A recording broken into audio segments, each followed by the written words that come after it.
మార్గశిర దీపం అలా పేర్లు లేవు. ఒక్క కార్తీక మాసంలో పెట్టేటటువంటి దీపానికి మాత్రమే కార్తీక దీపము అని పేరు. ఏమి ఆ నెలలో పెట్టిన దీపానికి అంత పేరు ఎందుకు రావాలి?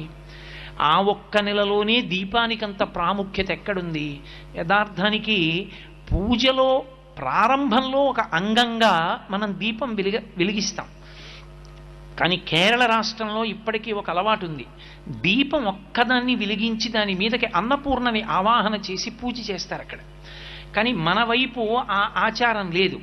దీపం ఎందుకు పెడతాం మనం పూజలో అంటే, ఉదయం 11 గంటలకి పూజ చేసిన దీపం పెడతాం, 12ంటికి పూజ చేసిన దీపం పెడతాం, సాయంకాలం 4 గంటలకి సత్యనారాయణ వ్రతం చేసుకుంటున్న దీపం పెడతాం.